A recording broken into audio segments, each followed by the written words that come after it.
Alright, what we're going to do today is to show you how we can set up a basic spreadsheet to do some basic calculations. You're probably already familiar with a lot of the various steps and tools for formatting spreadsheet cells because of your familiarity with a word processing program. There's a lot of overlap between the tools and the commands, so I won't go too much into those, but we do want our cells or our data to stand out. These are our values in here, and these are labels, so we do want those to stand out from each other. So we can do some basic things by, say, selecting cells. And if I want to select a range of cells that aren't next to each other, I can push the control button while I'm highlighting to select a whole bunch of cells that aren't next to each other. And I can do things like applying some basic formatting and colours. Other things I can tend to do is I can merge or join cells together by selecting a range of cells and clicking on this merge and center button, and that will join and center all the contents of the text. Other things which are quite useful to do to try and frame things up is to stick on borders for our information so it stands out. If I was to have a bit of a print preview here and take a look, you notice that all the grids or the cells have disappeared, and that's simply there to help you when you're working with the data. If you want those cells or grids to be appearing all the time, you can use the borders and tables toolbar, turn on all the borders, and when you go to print preview now, you'll notice that the information's a bit clearer to see. Other things that we can tend to want to do is when we've got labels that don't nicely fit within our cell, we can increase or decrease the heights of our rows by left clicking when it changes to this particular symbol. I can left click and drag it down and it will tell you some information about the heights of those particular rows. I can do the same thing with our columns by resizing things up. When it isn't on the symbol, if I double click, it will want to resize those to fit things in a smaller space as possible.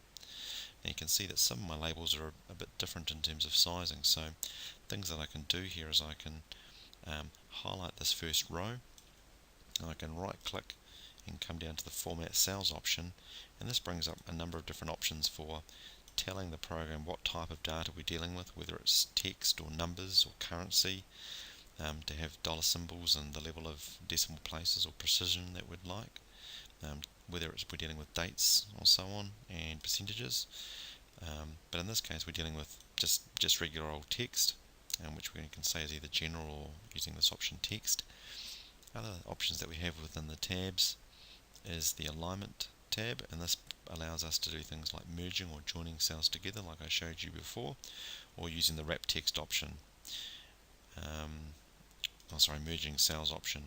We can also do things like wrapping text, and I'm going to turn this option here on, and when we resize our columns now to be a little bit too small to fit our data, the information will nicely wrap across two lines. So that's a great option for that. We're going to use quite a bit here. When I've selected all of those columns, if I was to come over here and resize this furthest one, they're all going to resize to be the exact same size. So I'm just going to drag them down and try and make them all fit nicely. So I'm pretty happy with that. I'll go a little bit smaller, and I'll probably center the contents of my cells here as well, and I could even do that for my values also. So now we've got some text that's made to stand out a little bit more. I'm going to add a few other labels down the side here to try and teach you some of the basic formulas.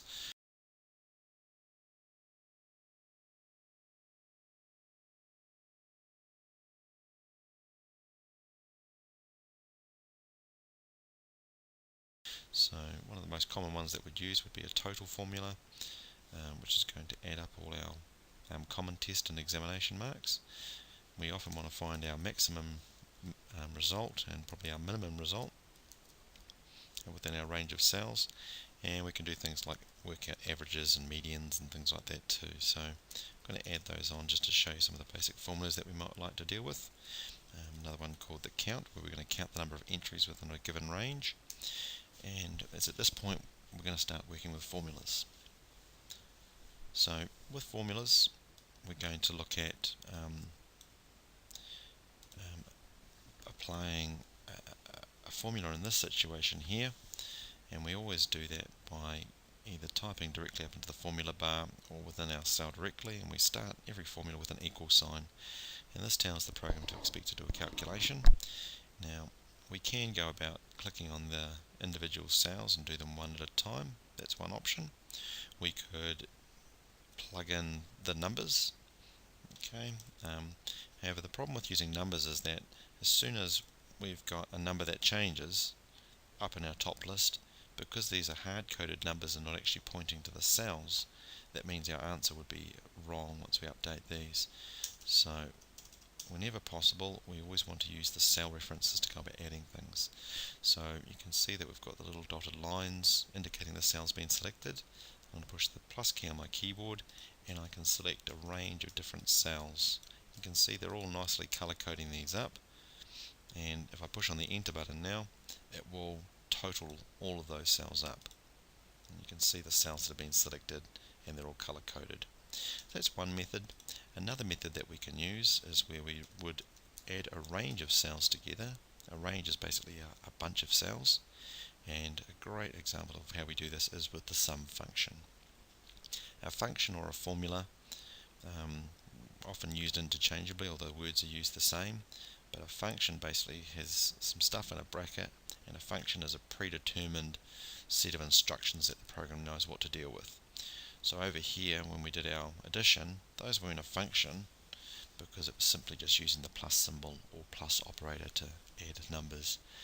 With a sum function, we're going to select and left click and drag down, and then we're going to close off our end bracket, and we're now saying that the cells C3 to C9 within our range, we'd like to add them together by doing a sum function. And when I add those now, we've got this one other model occurring. The last model that we can use to try and add things together is we use some of the auto sum functions, and there's a couple of handy ones that we've got over here. So I'm going to show you all the different methods that we can use. So we've got sum, average, count, max, min, and there's a whole bunch of others that we can use. But you can see it's just a quick button, and we press on that, it's going to work out and think, actually there's some cells above us, do you want me to add those together? Are these the ones that we're dealing with? If we're not happy with the range that's selected, I can come to the top corner and then I can reselect my range if I want, or I can drag those up, and then when I'm happy with the range that I've selected, I can push the enter button.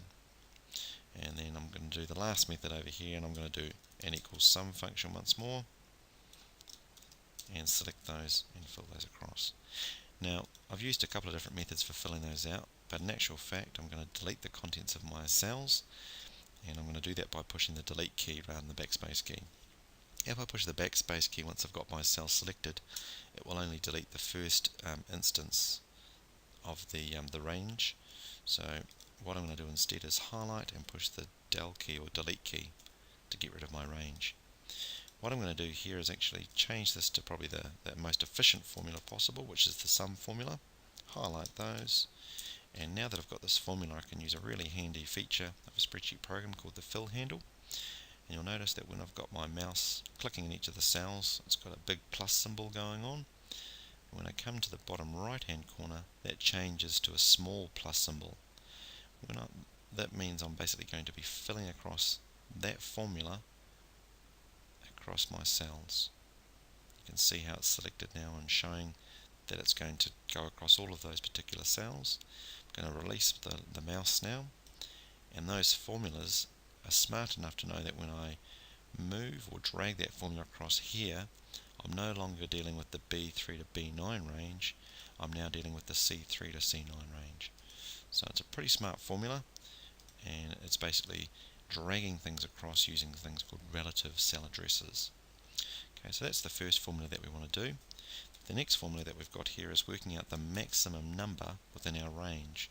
Now we can visually go through and say, well, the maximum number should be 78 within our range. Let's just double check to make sure that's true. Okay, and as you'd expect, we've got this number coming up here. Now same thing, I can look at dragging those across. Okay,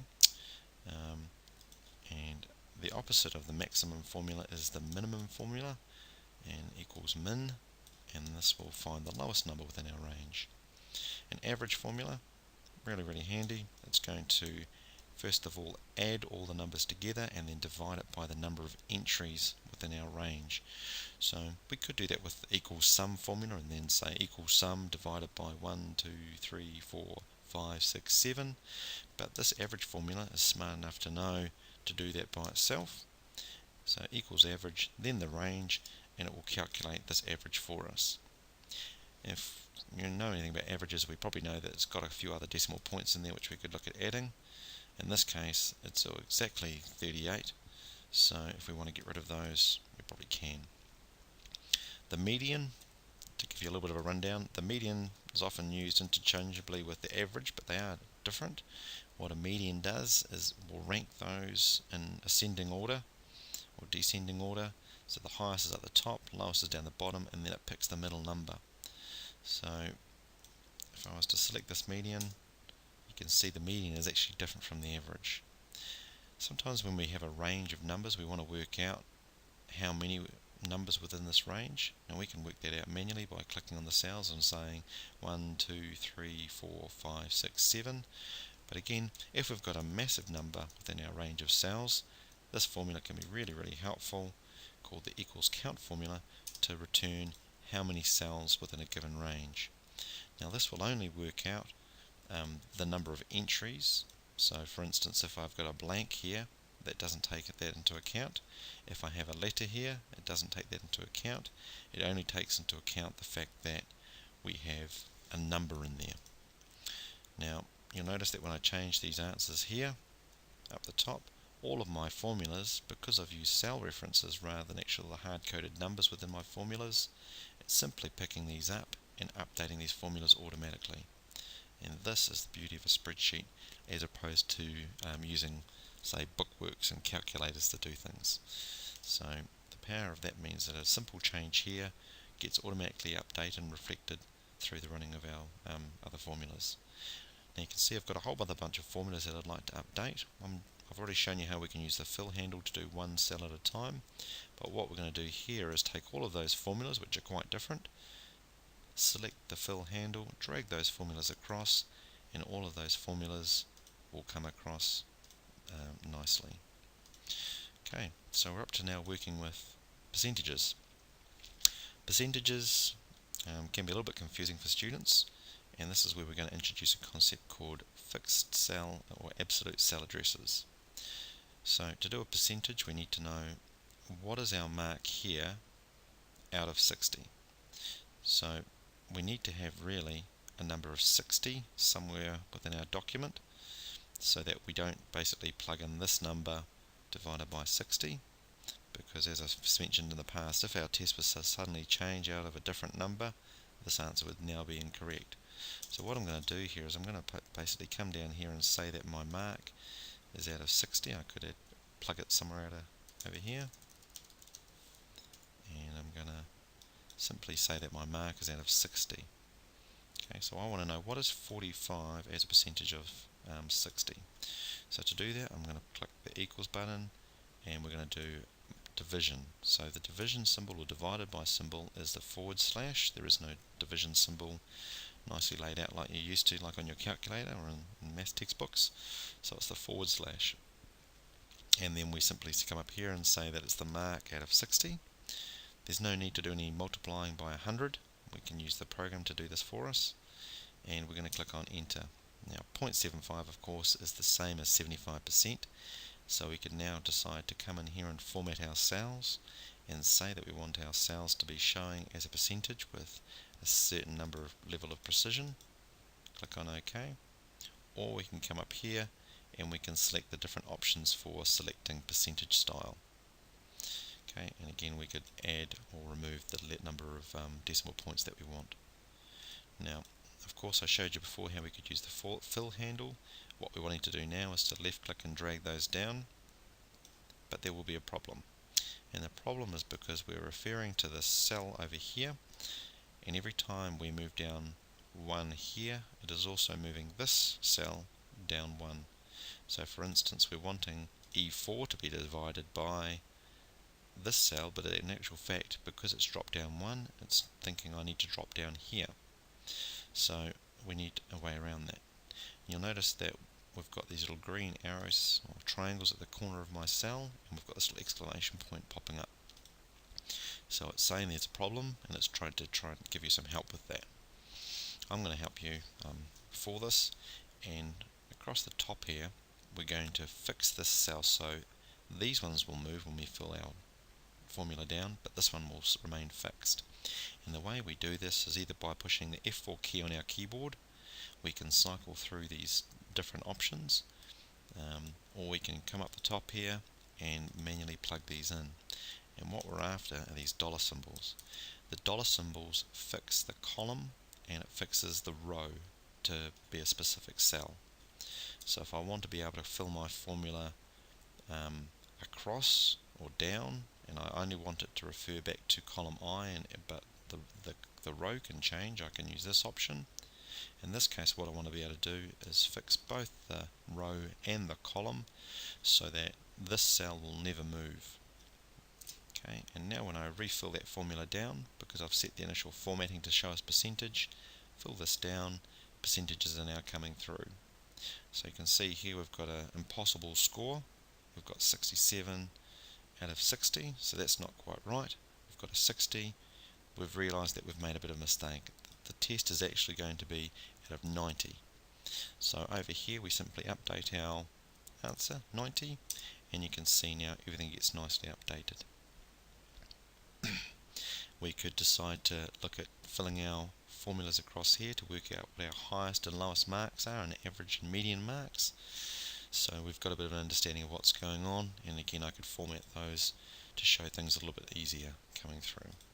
Okay, so that's going to be showing you the highest score, the lowest score, and the median mark, and also let's do the average also. So this is basically showing you how we can do a bunch of different things. We've used some formatting, we've applied formulas, we've filled those formulas across. These are the most common formulas that we'll probably work with. There are a few others that we'll need to look at adding. So this is basically showing you how we can do a bunch of different things. We've used some formatting, we've applied formulas, we've filled those formulas across. These are the most common formulas that we'll probably work with. There are a few others that we'll need to look at adding. The fill handle can also be used for some other very useful things. We can do things like fill a range of numbers down. We can fill days of the week. We can fill months of the year down. And let me show you how we can do this. We can use the fill handle, left click and drag it down, and you can see that the months of the year are being filled down. Do the same thing with days of the week. With numbers, when we fill that down, you'll notice that it's copying them all down. We can either select this option at the bottom and decide to fill a series. If I undo those and refill, and while I'm filling, if I push the control key on my keyboard and release, those numbers are also coming down quite nicely. Okay, so other formulas that we're quite wanting to look at getting used to. We've used the divided symbol already to try and work out our examination percentages, but we might like to do other things as well, such as maybe some multiplication. So multiplication, if we just I don't know, say multiply these cells, let's click on a cell reference, and the multiplication symbol is the little asterisk character, and then say let's multiply that cell by that cell. Okay, so that's multiplication, and of course we could do some basic subtraction as well if we wanted to by using the minus symbol. So those are the main formulas that we're going to need.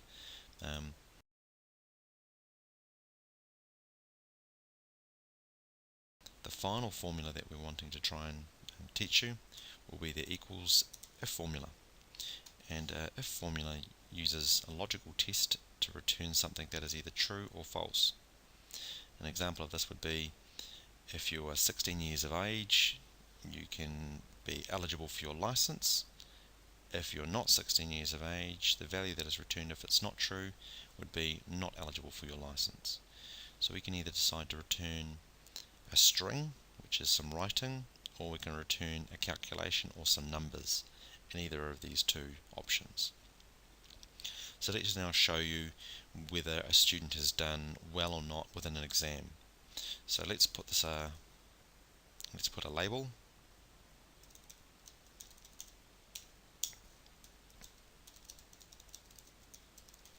Okay, And let's make this label stand out a little bit by applying some basic formatting.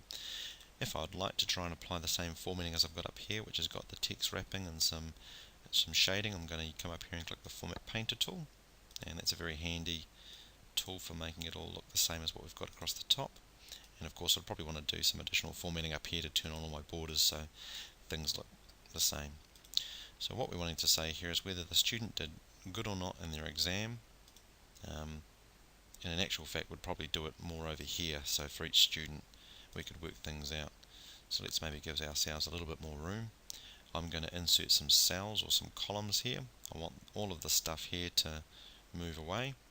So I can either right click on my column, insert some additional additional columns to move things out the way, or I can highlight my cell, and then in the corner you'll notice when I come to the borders it changes to like a little compass type symbol, and I'm going to left click and drag those across so that I've got a little bit more room now. I'm going to take this cell, and by dragging this and moving this is the same as doing a cut and paste. And again I'd probably want to look at resizing the heights and widths of my columns, okay, to make things fit nicely. So let's give it a bit of a criteria that if the student has done or gotten a score better than 50%, they have done good in the exam. If they've gotten less than 50%, they have done bad in the exam. So the words that we want to return here will either be good or bad. So the way we're going to do this is by saying an equals if symbol, which is our logical test. So if this cell is greater than, so that's the greater than symbol, and actual fact we can decide to do it either way depending on how we want to structure our logic, but if it's greater than or equal to, so that way if they get 50% they're going to get returned with a criteria of good. Okay, so 50 and 50.1 is all considered good. Okay, so if it is greater than 50,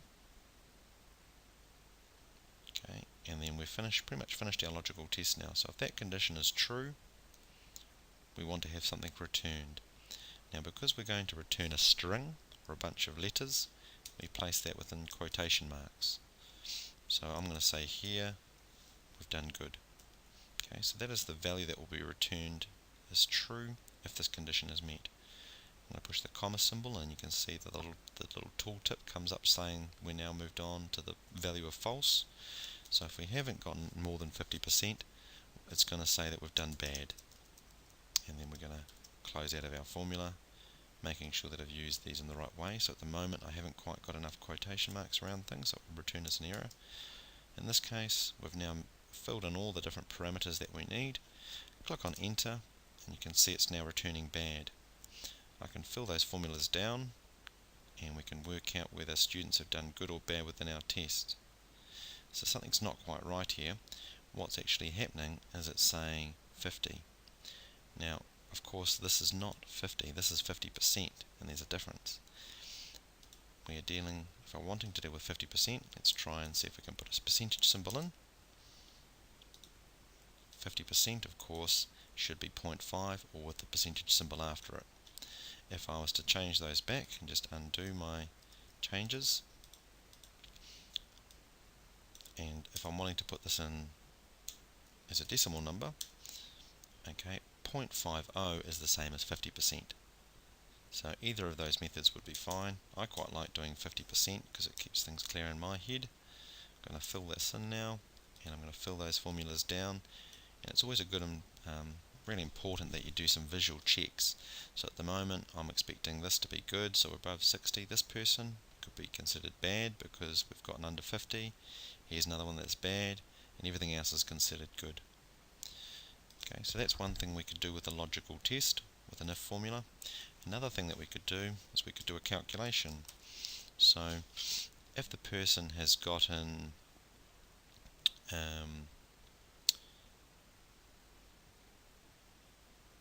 say less than 25% in a mark, maybe we could do some kind of scaling or something to our test. So if this cell is, if this is out of 100, if it's less than say 60% or 60, yeah, if it's less than 60, because we haven't said that these are percentages, so this is just a a normal decimal number. Okay, so if the number is less than 60, let's go through and multiply this cell, and let's increase it by an amount. Let's just increase it by, say, 10%. And I'll talk more about this in the future. So increasing it by 1.10 will mean that there's your 10%. If we multiplied it by 0.10, it would mean it would return what 10% is of our total. So it would return 2.5. By putting the 1 in front of it, it will add the 0.25, 2.5 onto our 25. That's what's going to happen if it's true. If it's not true, let's just simply return what's happening in our cell. Okay, so 25 plus our 2.5 ends up with 27.5, and then I could fill that down. So probably not the best example of why we'd actually use the if formula to do some kind of calculation in there, but just trying to keep a nice exercise with our English test scores. So that's basically most of the formulas that you'll need to try and work with and deal with, and we'll do some practice exercises in class to try and help you.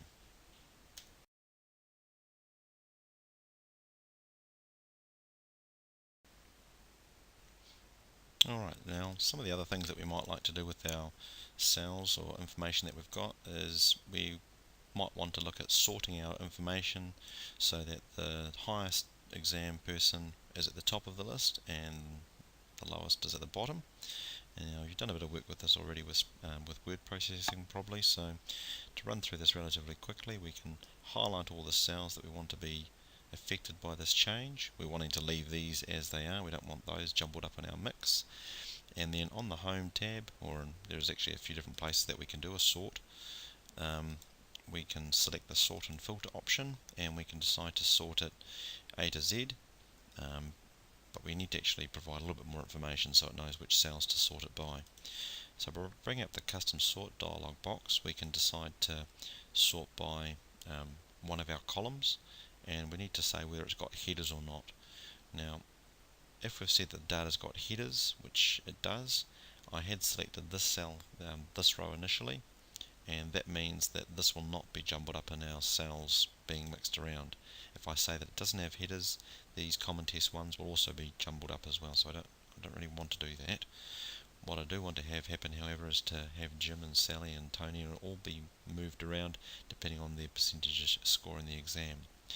So we're going to say which column we'd like to sort by first off, and you can see that those headings across these grey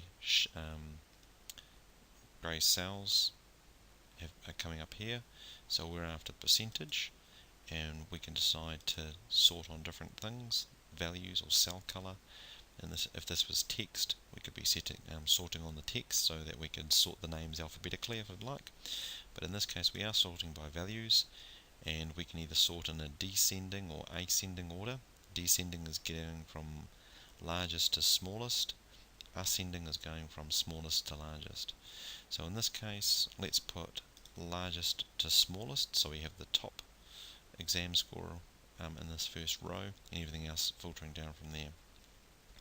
I can also have additional levels, so if I've got two people on the same score, which we don't quite have here, I can decide to sort on another criteria. So it could be sort by percentage score and then sort by the person's name perhaps. But in this case it's simply going to rank them in descending order, and it's also moved these things here around. If I was to show you a different way of doing that, if I was just to select these cells here and simply say sort and filter and sort largest to smallest, it's going to pop up with a little option saying, are you sure you want to continue, or do you want to expand the current selection, because it's working out that there's a whole other bunch of information around it that you haven't included. Now if I continue with the current selection, these will all be jumbled up, these will stay the same, which means that these will no longer be accurate anymore. If I decide to expand the selection, because I've got a whole bunch of other numbers, it may actually alter things around quite a lot. So you need to really work out what's the best method depending on how much information you've got, and the best method in this situation is to highlight the cells you'd like and then use the sort option from here. So now that we've got our rank scores, we might like to look at graphing or charting this information.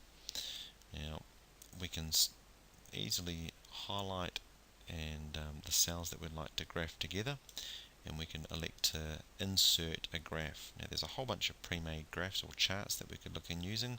Some of them are pretty weird and I've never actually used or seen too much of in a math situation, but you may have a better understanding of when these might be appropriate to use. So the main ones that we tend to use will be the line, column, pie and scatter charts and bar charts. Obviously a pie chart shows relationships between percentages very nicely, and column and scatter charts show the correlation between two or more bits of data. So let's go and insert maybe a column chart. Now these cells are nicely next to each other. If we're wanting to maybe do some more meaningful information, what I'm going to do is I'm going to place maybe a label across the top there, so my chart will have a nice axis. So I might place up the top here student names and then select those cells. I'm wanting to include the examination percentage. Now because these cells aren't next to each other, I don't want to select all of those cells because it will also graph these other columns of information. So I'm going to left click and push the control key while I select this far column of information. So this is selecting cells that are not next to or not adjacent to each other. Okay, and then I'm going to come at the top here and say let's do a column graph. Now there are 2D and 3D and different types of ways of presenting the information that you might like to explore. I'm going to do one of these clustered cylinder ones. I think they look pretty cool. And then straight away it just inserts this directly into this main worksheet, and I'm actually wanting to take this and place this in a different position. So let's select the whole table perhaps, so that the whole chart, so we can take this somewhere else. And I'm now going to try and control exit. So I've cut it, and now I'm going to paste that onto a separate page so that I've got a bit more room to try and rework things. Now in this case the legend doesn't add too much information, so what I might like to do is under my charting options you'll notice that we've got this green option appearing, and we can change things like colors and different options in here. We can change our labels that we're wanting to apply and whether we want more or less information, and there's a whole bunch of different ways of presenting this, whether you want to have values being shown above and beyond, and you can still customize these even further. So we'll pick one that I think represents things quite nicely. Let's just go back to that first one that we had. I don't like the legend, it doesn't really add too much information, so I'm just going to push the delete key and get rid of it. And you can see that my chart resizes here. If I click on the actual chart, I can do things like resizing things or moving things around, so that we can alter what our overall dimensions are like. Sometimes it takes a bit of working to try and figure out where things are, so you can see it took me several clicks to try and reposition things. If I use this one, it's going to alter the scale of the thing, so I've got to be a little bit careful about doing that. So if I want to add additional labels and legends, I can try and do that. I can also come over here and decide to right click. I can individually colour some of my data series by saying that some things are going to be different colours and shapes and have different fills according to what I want to do.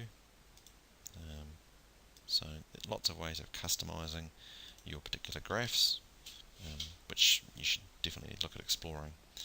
Other things that we've got is the layouts, where we can decide to have a whole bunch of other options here in terms of whether things are on walls or charts and so on, and we can change the axes and flipping things around. If we want the names to be over the side and percentages down the bottom, rotations and so on, you can do things like formatting and applying different options. It's basically charting and sorting, which are the two last concepts I want to cover.